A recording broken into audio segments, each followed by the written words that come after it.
Hey, salut friends. Today we are looking at Black Lacquer from Tomford. This is a 2024 release as part of their private blend collection. Additionally, this belongs in the upper tier even within the private blend, mainly because of the pricing. You have your Tobacco Veni, Tuscan Leather, Oud Wood, which are at the same price point. Then you have the likes of Mystère, Lost Cherry and Freaking Fabulous, which are even more expensive. This is in the second category. Comes in this stunning all black cloaked sleek bottle. I have always felt that their 50 ml private blend bottles have been the best looking out of all the sizes. Concentration is eau de parfum. Price is €350 for 50 ml. I did not pay retail for this. In fact, I would never pay retail for this or most fragrances with the asking price nowadays. I know someone who is a big Tomford collector and has like 30 of their fragrances along with at least a dozen private blend releases. They had pre-ordered this along with samples, kindly shared a sample with me as well, and after testing for a couple of days decided it was not for them, then came up to me with a good deal. I thought I'm probably never going to find it at that price that was proposed, so I took them up on the offer because I found it interesting. First with the sample and now with the bottle, I got to spend time with this, getting to know it, and so here I am to share my thoughts. According to Tomford, the idea behind this fragrance is to embody the timeless luxury of vinyl and haute couture inspired by 70s minimalism.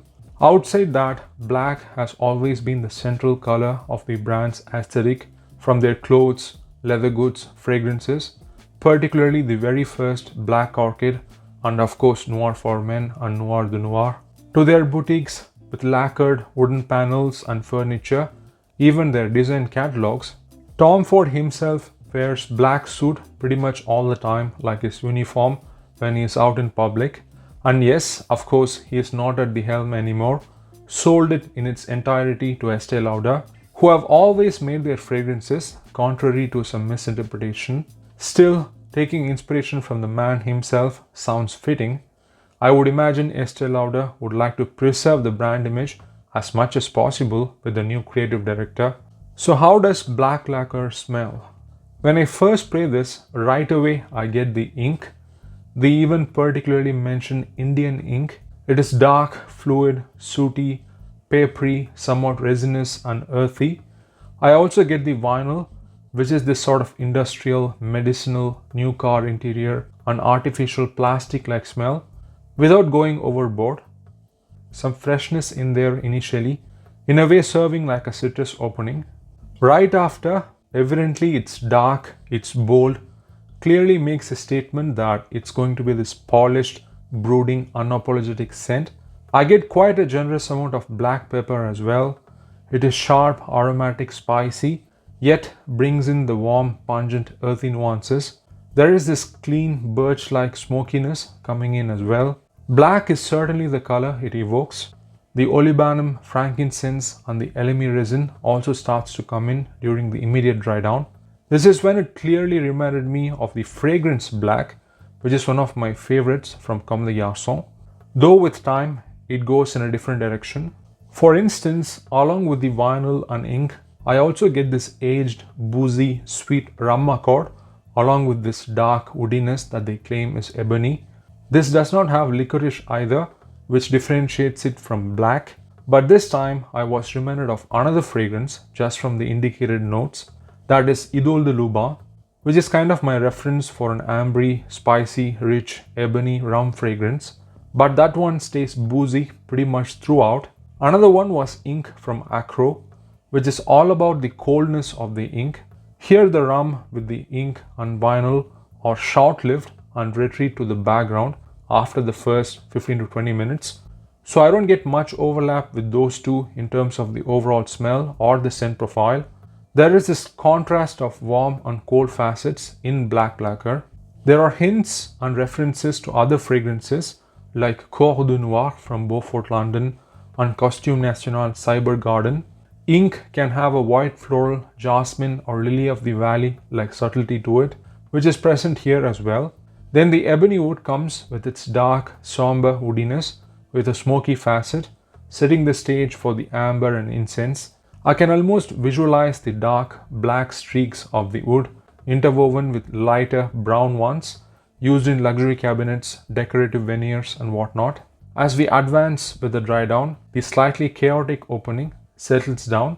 The spicy, sharp sides of the elemi and pepper soften, and the scent becomes smooth with this central ebony wood accord, which they claim is Macassar. This Macassar ebony with the ink and vinyl forms this convincingly glossy black lacquer accord. And yes, everything in here is working toward that fluid, polished, mirror-like black image. Does smell strange, artificial, abstract, and pleasantly chemical. So it may be too much out there or weird and off-putting for some people. Even the person I bought this from did not enjoy this, though being a Tom Ford fan. With exposure to all these indie niche brands doing this sort of bombastic woody scents, I don't find this particularly challenging, nothing animalic. If anything, I wanted it to push the boundary even further. Then as we go through the dry down, I get this dry, earthy, fruity facet, which I thought was dates initially, but it's possibly the apricot. Here it's not fresh, but more so the dry, rubbery, almost leathery apricot smell for me. The olibanum frankincense starts to come in. It is resinous, but not too cold, crystalline or churchy. More so obvious, warm ambre, yet very well done. It mainly supports the central ebony wood. That is the other thing I would like to highlight. This is not inky, glossy throughout, as one may think from the name. It is smooth, smoked, somewhat aromatic, ambre, woody scent for me overall. The Tom Ford blurb claims that they specifically worked on this central accord by two innovations. First is the central Macassar ebony wood accord. The second is this dark peony, which is of course a fantasy note constructed by Headspace.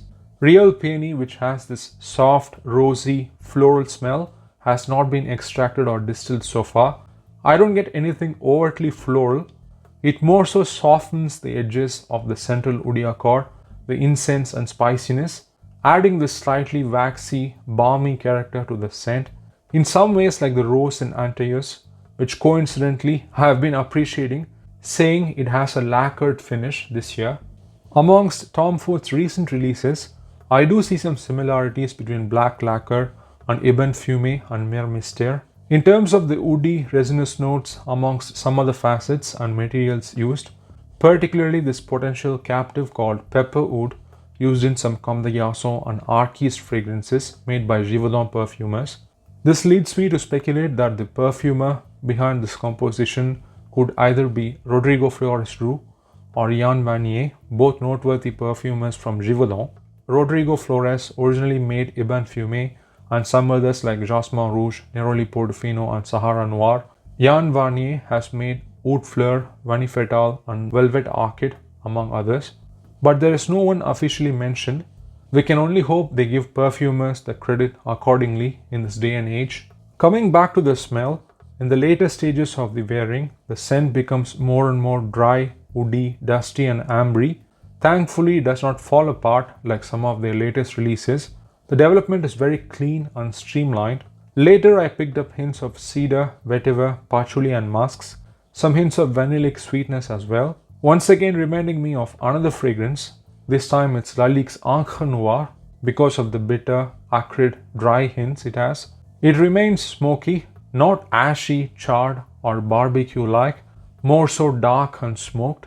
And that's pretty much how it closes out. Performance is very good, lasts 7 to 8 hours. Projection is moderate. It is not as bombastic as it may lead you to believe in the opening. Fall, winter, nighttime, formal occasions kind of scent.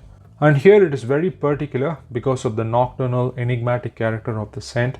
But I don't go to galas and red carpets every week, so I was just wearing it lounging at home, which I found to be oddly soothing and contemplative. Overall, I'm quite impressed with this. It more so harkens back to earlier Tom Ford releases like Noir de Noir, Tuscan Leather, Tobacco Oud, Plum Japonais and such in terms of style and character. Even for the private blend, for all its audacious compositions, they stuck to traditional notes and accords for the most part. This explores a new territory, I think, doing these fantasy notes, which I find compelling. The central black lacquer Macassar ebony wood accord is really beautiful and alluring. It is not too dark or depressing, some playful qualities in there as well. The terpenic varnish and greasy wood smell is something that I enjoy, but in some other creations it can be too much and can come across like a conceptual thought experiment. Here it is done as a wearable fragrance. The transitions are streamlined and the notes complement each other like ink with vetiver and pepper, the ebony with incense and elemi, all come together to form a cohesive smell without being superficial. It is also a mature, classy scent with that overtly sexual style that Tom Ford does really well with their fragrances. The scent also succeeds in capturing the theme it is going for. Figuratively, I was reminded of lacquered panels and even visiting the printing press. My friend even mentioned tattoos and eyelashes, so it is rather evocative.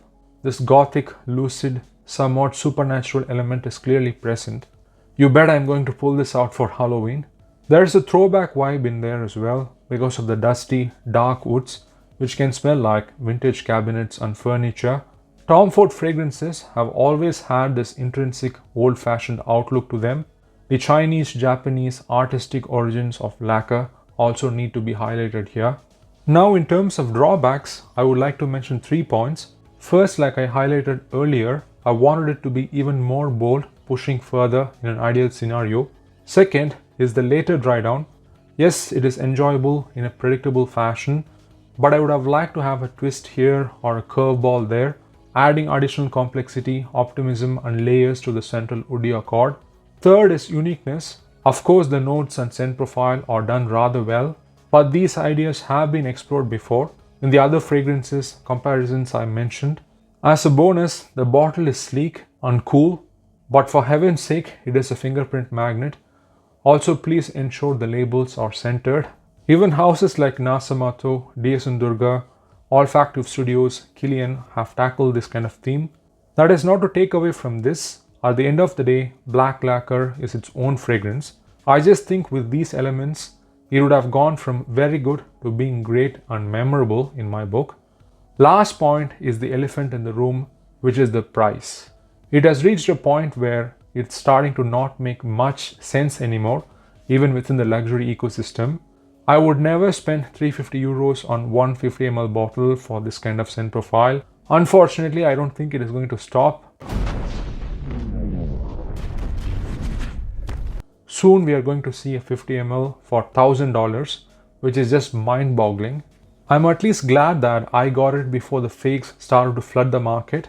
There are particularly a high volume of Tom Ford fakes, but the brand seems to have taken no effort to control them. Maybe they thought that would encourage people to buy retail, who knows. I'll be curious to see how this performs. Like I said, even some fans of the brand don't seem to like it, let alone the wider public. It's certainly going to have a tough time there, I think. It seems like it's turning out to be a divisive release already. On the other hand, I'm quite taken with it. After all those lukewarm releases, be it the fruity ones, the musky ones and the try-hard ones, I had pretty much moved on.